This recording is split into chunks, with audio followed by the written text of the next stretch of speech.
Friends, நம்ம எல்லாருக்குமே காலையில் எந்திரிச்ச உடனே டீ காஃபி குடிக்கிற பழக்கம் இருக்கும். ஆனால் நீங்கள் அப்படி குடிக்கிற ஒவ்வொரு டீ காஃபியும் உங்களோட வாழ்நாளில் ஒவ்வொரு 15 மணி நேரத்தை கம்மி பண்ணிக்கிட்டே வருதுன்னு சொன்னால் உங்களால் நம்ப முடியுதா? இங்கே பிரச்சனை டீயில் கிடையாது, அதில் நீங்கள் யூஸ் பண்ணுற ரிஃபைன்டு ஒயிட் சுகரில் தான் இருக்குது. ஃப்ரெண்ட்ஸ், நீங்கள் என்னைக்காவது யோசித்து பார்த்துருக்கீங்களா ப்ரௌன் கலரில் இருக்கிற கரும்பு சாறில் இருந்து எப்படி ஒயிட் கிறிஸ்டலைஸ்டு சுகராக மாற்றுறாங்கன்னு? அது மட்டும் இல்லாமல் நீங்கள் சாப்பிட்ற சுகரை தயாரிக்க விலங்குகளோட எலும்புகளையும் பயன்படுத்துவாங்கன்னு சொன்னால் உங்களால் நம்ப முடியுதா? இப்படி என்னென்ன பொருளை சேர்த்து இந்த ஒயிட் சுகரை தயாரிக்கிறாங்கன்னு இந்த வீடியோல ஃபுல்லா பார்க்கலாம். அண்ட் தயவு செஞ்சு இந்த வீடியோவை எந்த இடத்துலையுமே ஸ்கிப் பண்ணாம பாருங்க. அப்பனா தான் இதுல என்ன மாதிரியான பொருளை பயன்படுத்துறாங்க, அதுல எவ்வளவு ஆபத்து இருக்குன்னு உங்களுக்கு முழுசா தெரியும். வீடியோக்குள்ள போறதுக்கு முன்னாடி இந்த சுகரை டெய்லி சாப்பிட்டா என்னெல்லாம் பாதிப்பு ஏற்படும்னு தெரிஞ்சு வச்சுக்கோங்க. Weight gain, heart attack, diabetes and cancer கூட வர சான்ஸ் இருக்குன்னு ரிசர்ச்ல சொல்றாங்க. இப்படிப்பட்ட சுகரை தயாரிக்கிறதுக்கு ஃபர்ஸ்ட் ஸ்டெப்பா நவீன மெஷினை யூஸ் பண்ணி கரும்பு தோட்டத்துல இருந்து கரும்பை அறுவடை செய்யறாங்க. அந்த மெஷினை பயன்படுத்தி இலைகளையும் வேர்களையும் தனித்தனியா கட் பண்ணி கரும்போட தண்டு பகுதியை மட்டும் பிரிச்சு எடுக்கிறாங்க.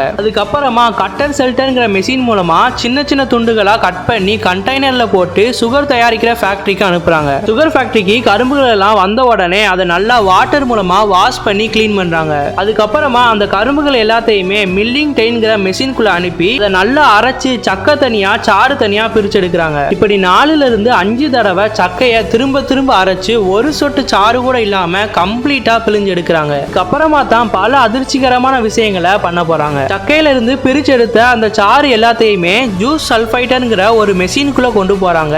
அங்க சல்ஃபர் டை ஆக்சைடுங்கிற ஒரு கெமிக்கலை ஊத்தி அந்த கரும்பு சாறுல இருக்கிற மண்ணையும் திட கழிவுகளையும் பிரிச்சு எடுக்கிறாங்க. அதுக்கப்புறமா சல்ஃபைட் ஜூஸ் ஹீட்டர்ங்கிற மெஷினுக்குள்ள அந்த கெமிக்கல் கலந்து அந்த சாறை அனுப்பி அதுல சுண்ணாம்பு சேர்த்து 102 டிகிரி செல்சியஸுக்கு அந்த சாறை ஹீட் பண்றாங்க. இப்படி பண்றதுனால அந்த சுகரோட இனிப்பு தன்மை 15% இருந்து 65% அதிகரிக்குதான். அதுக்கப்புறம் எவாபரேட்டர்ங்கிற ஒரு மிஷினுக்கு அனுப்புறாங்க. அந்த மெஷின் மூலமா அந்த சார்ல உள்ள வாட்டர் லெவலை கம்மி பண்ணி பாகு நிலைக்கு மாத்துறாங்க. அதுக்கப்புறமா அந்த பாகுல ஆல்கஹாலிக் சொல்யூஷனை ஊத்தி ஹீட் பண்றாங்க. இந்த சொல்யூஷனால தான் பாகு கிறிஸ்டலைஸா மாறுது. இதனால தான் நம்மளுக்கு கிறிஸ்டலைஸ்டு சுகர் கிடைக்குது. கரும்பு சாறுல மொலாசஸ்ங்கிற ஒரு மூலப்பொருள் இருக்கும். அதனால தான் கரும்பு சாறு பிரவுன் கலர்ல இருக்கு. அதனால இந்த சுகரை ஒயிட் கலரா மாத்துறதுக்கு சென்ட்ரிஃபியூகல்ங்கிற ஒரு மிஷின்ல போட்டு ஹை ஆர்பிஎம் ஸ்பீட்ல சுத்துவாங்க. இப்படி ஸ்பீடா சுத்தும் போது மொலாசஸ்ங்கிற மூலப்பொருள் தனியாகவும் சுகர் தனியாகவும் பிரிஞ்சு வந்துடும். இந்த ப்ராசஸ்க்கு அப்புறம் தான் சுகர் பார்க்கறதுக்கு ஒயிட் கலர்ல இருக்கும். இப்படி பிரிச்செடுக்கப்பட்ட ஒயிட் சுகர் திரும்பவுமே பிரவுன் கலர்ல மாறுறதுக்கு வாய்ப்பு இருக்கு. ஃபார் எக்ஸாம்பிள், ஒரு ஆப்பிளை கட் பண்ணி வச்சா பிரவுன் கலர்ல மாறத பார்த்துருப்பீங்க. இது ஆக்சிடைஸ் ஆகுதுன்னு சொல்லுவாங்க. இப்படி ஒயிட் சுகரும் மறுபடியும் பிரவுன் கலர்ல மாறாம இருக்கிறதுக்கு விலங்குகளோட எலும்புகளை நல்லா 700 டிகிரி செல்சியஸுக்கு கொதிக்க வச்சு இதுல இருந்து வர சாரை பயன்படுத்தி சுகர் ஒயிட் கலர்ல இருந்து பிரவுன் கலரா மாறாம இருக்க பயன்படுத்தினாங்க. இப்பெல்லாம் நான்வெஜோட காஸ்ட் அதிகமா இருக்கிறதால அதுக்கு பதிலா சல்ஃபர்டைசன்ங்கிற ஒரு கெமிக்கல் மெத்தடை யூஸ் பண்றாங்க. சுகர்ல சல்ஃபர் டை ஆக்சைடுங்கிற ஒரு கெமிக்கலை செலுத்துவாங்க. அது மூலமா கெமிக்கல் சேஞ்சஸ் சுகர்ல ஏற்பட்டு சுகர் கலர் மாறாம அப்படியே இருக்கும். இப்படி இவங்க தயாரிக்கிற ப்ராசஸ்ல சுண்ணாம்பு சேர்க்கும் போது அதிகமா சேர்த்துட்டாங்கன்னா பாஸ்பரிக் ஆசைடுங்கிற ஒரு கெமிக்கலை பயன்படுத்தி அந்த சுண்ணாம்பை சரி செய்வாங்களாம். ஃபைனலா ஒரு சில ப்ராசஸ்லாம் யூஸ் பண்ணி அந்த சுகர்ல இருக்கிற சல்ஃபரை ஃபில்டர் பண்ண ட்ரை பண்ணுவாங்க.